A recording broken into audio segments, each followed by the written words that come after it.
ये कहानी है मीरा की, जो माता रानी की परम भक्त थी। बचपन से ही उसका कोई भी दिन माता रानी की पूजा के बिना शुरू नहीं होता था और अब शादी के बाद भी चाहे उसकी दुनिया पूरी तरह बदल गई थी, लेकिन माता रानी के प्रति उसकी श्रद्धा में कोई बदलाव नहीं आया था।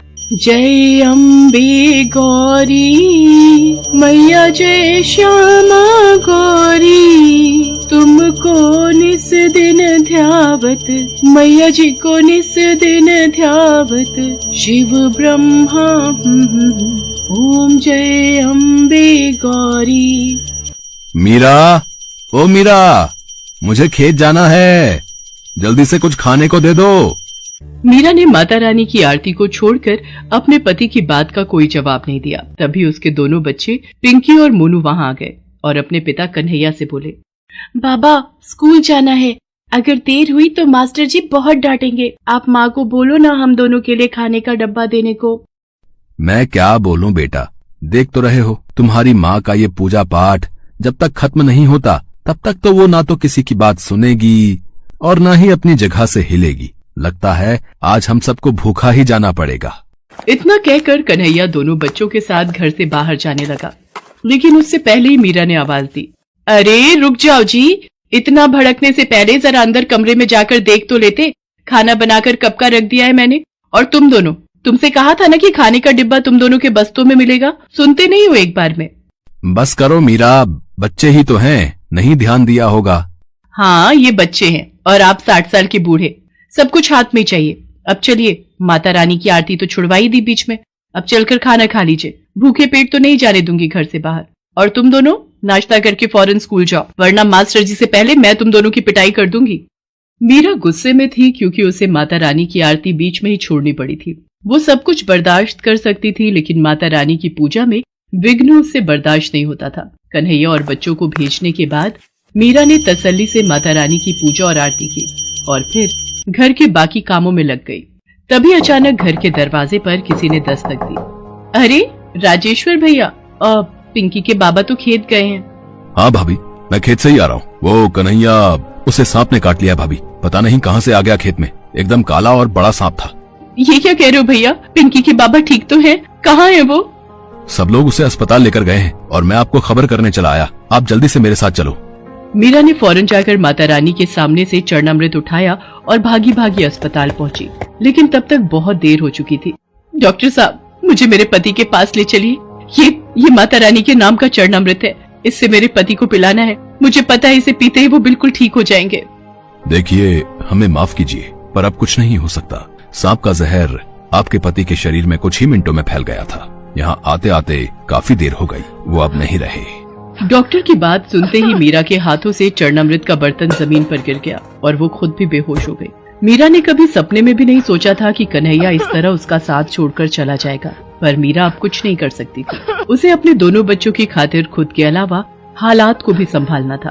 कन्हैया के पास खेत के नाम पर बहुत ही थोड़ी सी जमीन थी, जिसमें एक वक्त में वो एक ही सब्जी या अनाज उगा पाता था। जब कन्हैया की मौत हुई तो उस वक्त खेत में कटहल की फसल लगी हुई थी, लेकिन ये किस्मत का खेल ही था कि खेत में उगे हुए लगभग सारे कटहल कीड़ा लगने की वजह से खराब हो गए थे। तो अब मीरा के सामने बड़ी मुश्किल थी।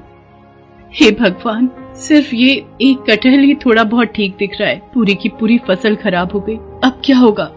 मीरा उदास मन से उस कटहल को लेकर घर पहुंची। उसके मन में यही उधेड़-बुन थी कि वो अब खेत में क्या बोएगी और बीज खरीदने के लिए उसके पास पैसे कहां से आएंगे। इसी बीच उसकी नजर अपने पूजा घर पर पड़ी, जहां माता रानी के सामने भोग का बर्तन बिल्कुल खाली था। हे माता रानी, ये मुझसे कैसा पाप हो गया, जल्दी खेत जाने के चक्कर में माता रानी को भोग लगाना ही भूल गई, माफ करना माँ, मैं अभी भोग के लिए कुछ बना कर लाती हूँ। मीरा फौरन रसोई में गई, लेकिन राशन के सारे डिब्बे पूरी तरह से खाली हो चुके थे।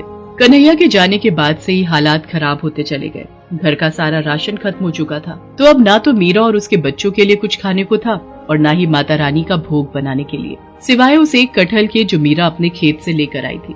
हे माता रानी, मुझे भागन को माफ करना, सिवाय इस एक कटहल के मेरे पास और कुछ भी नहीं है जिससे मैं आपको भोग लगा सकूं। मुझ गरीब पर दया करो माँ और इस भोग को स्वीकार करो। मीरा ने रोते हुए उस कटहल को माता रानी के सामने रख दिया और फिर पूरी श्रद्धा के साथ माता रानी की पूजा की। दोनों बच्चे भी उसके साथ माता रानी के सामने हाथ जोड़े बैठे रहे। फिर माता रानी की आरती के बाद माँ अब तो आरती हो गई ना, मुझे माता रानी का प्रसाद दो ना जल्दी से, बहुत भूख लगी है, सुबह से कुछ भी नहीं खाया। नन्हे से मोनू की बात सुनकर मीरा को और भी रोना आ गया। उसे समझ नहीं आ रहा था कि आखिर वो उस कच्चे कटहल को बिना पकाए अपने बच्चों को कैसे खिलाए, लेकिन फिर भी उसने कटहल को माथे से लगाया और उसे काटने लगी। हे माता रानी, काश ये कटहल थोड़ा बहुत पक गया हो ताकि मेरे बच्चे कुछ तो खा सके। इसी उम्मीद के साथ मीरा ने पूरा कटहल काट दिया और ऐसा करते ही उसकी आंखें चमक उठी। हालांकि वो कटहल खाने लायक तो नहीं था, लेकिन फिर भी उसके अंदर कुछ ऐसा था जो बहुत ही अनोखा था। माँ, इस कटहल के बीज इतने क्यों चमक रहे हैं? क्योंकि ये बीज सोने के हैं पिंकी, ये जरूर माता रानी का चमत्कार है। मीरा ने माता रानी के सामने सिर झुकाया और फिर तुरंत ही उस कटहल से सारे बीज बाहर निकाल लिए। वो सारे के सारे बीज खालिस सोने के थे। मीरा ने उनमें से एक बीज गांव के सुनार के पास जाकर बेच दिया। उस बीज के बदले मीरा को काफी सारे पैसे मिल गए, जिससे सबसे पहले मीरा ने बच्चों को पेट भर खाना खिलाया और फिर घर के लिए काफी सारा राशन भी खरीद लिया। माँ, माता रानी ने सब ठीक कर दिया ना? अब तो हमारे पास इतने ही सारे सोने के बीज हैं, तो हमें कभी कोई परेशानी नहीं होगी। अब तो हम बिना कुछ किए ही हमेशा खाना खा सकते हैं, है ना? नहीं बेटा, भले ही माता रानी का आशीर्वाद हमारे साथ है, पर हमें मेहनत का साथ नहीं छोड़ना चाहिए। मीरा जानती थी कि उसे उन सोने के बीजों का क्या करना है। उसने अगले ही दिन जाकर सबसे पहले अपना पूरा खेत साफ किया और फिर वो सारे सोने के बीज उस खेत की मिट्टी में बो दिए और देखते ही देखते कुछ ही दिनों में वहाँ कटहल के नए पेड़ उगाए। मीरा ने उन सभी पेड़ों का बहुत अच्छे से ख्याल रखा और फिर कुछ ही दिनों बाद उन सभी पेड़ों पर काफी बड़े बड़े कटहल भी उगने लगे। पिंकी, ले बेटा, फिलहाल ये कटहल खाने लायक हो गया है, इसे अलग ले जाकर रख दे, शाम को घर ले जाएंगे। माँ, एक बात तो बताओ, ये सारे पेड़ तो उन्हीं सोने के बीजों से उगे हैं ना, तो क्या इन सारे कटहलों में भी सोने के बीज निकलेंगे? हाँ बेटा, माता रानी का आशीर्वाद रहा तो ऐसा जरूर हो सकता है। मीरा की बात सुनकर पिंकी बहुत खुश हो गई, लेकिन पास ही खड़े गांव के मुखिया के कान एकदम से खड़े हो गए। अच्छा, तो ये बात है, तभी मैं सोचूं कि ये कन्हैया की लुगाई के पास खेती करने के पैसे आए कहाँ से। जरूर ये कोई जादू का चक्कर है, लेकिन जो भी हो, बात सोने की है तो मुझे कुछ तो करना ही पड़ेगा। मुखिया एक नंबर का लालची आदमी था। वो सारा दिन मीरा के खेत के आसपास ही मंडराता रहा और फिर शाम के वक्त जैसे ही मीरा खेत से घर गई तो मुखिया ने अपने कुछ आदमियों के साथ मिलकर मीरा के खेत से सारे कटहल चुरा लिए और उन सबको अपने घर लेकर आ गया। मुखिया ने अपने घर के सभी सदस्यों को उन कटहलों को काटने में लगा दिया, लेकिन उनमें से एक भी कटहल में सोने का नामो निशान नहीं था। दूसरी तरफ मीरा जो एक कटहल अपने घर लेकर गई थी, उसे उसने पहले की तरह ही सबसे पहले माता रानी को भोग लगाया और फिर पिंकी ने उसे काटा। माँ देखो, देखो माँ, इस कटहल में भी सोने के बीज हैं। पिंकी की बात एकदम सही थी। एक ही खेत से निकले कटहलों में आया ये अंतर कुछ और नहीं बल्कि इंसान की अलग अलग फितरत का नतीजा था। मुखिया लालची था, उसे किसी तरह बस सोना चाहिए था, इसीलिए उसे कुछ नहीं मिला। जबकि मीरा मेहनती होने के साथ साथ माता रानी की भक्त भी थी, जिसका फल उसे ऐसे ही कटहलों के रूप में आगे भी मिलता रहा।